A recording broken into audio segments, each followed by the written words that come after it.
বিশেষকৈ যি নতুন বালিজান আৰু নীলক অঞ্চলৰ সংযোগী এখন গুৰুত্বপূৰ্ণ দলং, এই দলংখন এই স্থানীয় ৰাইজৰ বিপুল দাবীত অসম চৰকাৰে ইয়াত নিৰ্মাণ কৰিবলৈ দিছিলে প্ৰায় 56 কোটি টকা।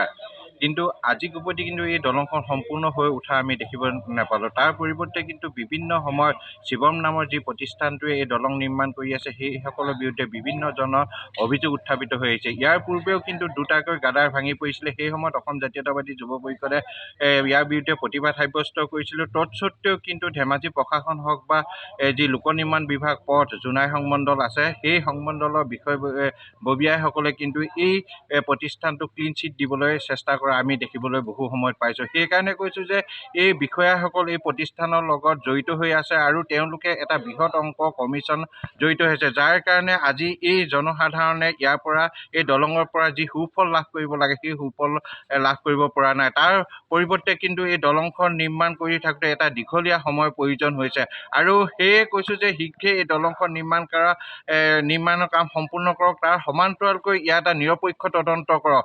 যদি ইয়াৰ বিষয়া কৰ্মচাৰীসকলে ঠিকাদাৰ প্ৰতিষ্ঠানৰ লাভালাভৰ কাৰণে এই যি কমিশ্যনৰ অংকত জড়িত হৈছে, যদি সেইসকল বিষয়া কৰ্মচাৰী চিনাক্ত কৰি কঠোৰৰ পৰা কঠোৰ শাস্তি প্ৰদান কৰিব লাগে। যদি যিসকল প্ৰতিষ্ঠানে নিম্নমানৰ কাম কৰিছে, তেতিয়াহ'লে সেইসকলক ব্লেক লিষ্ট কৰিব লাগে শিৱম নামৰ প্ৰতিষ্ঠানটো।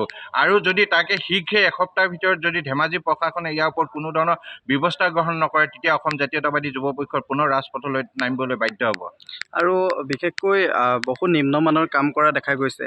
ৰডৰ ক্ষেত্ৰতো হওক, ৰাইজৰ বিশেষ দাবী যে 10 mm ৰড এনেকুৱা লগাইছে বুলি। নহয়, সেইটোৱে কথা কৈছোঁ। বিভিন্ন সময়ত এই যি শিৱম নামৰ প্ৰতিষ্ঠানটোৰ বিৰুদ্ধে অভিযোগ উত্থাপিত হৈছে। তাৰ পাছতো কিন্তু আমি ধেমাজি প্ৰশাসন হওক বা যি লোক নিৰ্মাণ বিভাগ পথ জোনাই সংমণ্ডল আছে, সেই তেখেতলোকক অৱগত কৰি আহিছোঁ। তাৰ পাছতো কিন্তু আজি পুনৰবাৰ যে আমি কোৱা কথাবিলাক সত্য প্ৰমাণিত হৈছে। আজি বহাগৰ 1 তাৰিখ, সেই বিহু দিনাখন এই যিটো গাদাৰ, সেই গাদাৰ দুটা পুনৰ ভাঙি পৰিছে। আপুনি তেতিয়াই চাওকচোন, আমি এতিয়া বিহু উদযাপন কৰি থকা মানুহবিলাক ইয়াৰ এই দলঙৰ তলত আহি পিনে এইবিলাক চাব লগা হৈছে, আৰক্ষী প্ৰশাসন চাব লগা হৈছে। প্ৰকৃততে তেওঁলোকে যদি উন্নত মানদণ্ড কাম কৰিলেহেঁতেন আমি আজিৰ দিনটো ইয়াত আহিব লগা হ'লহেঁতেন নে?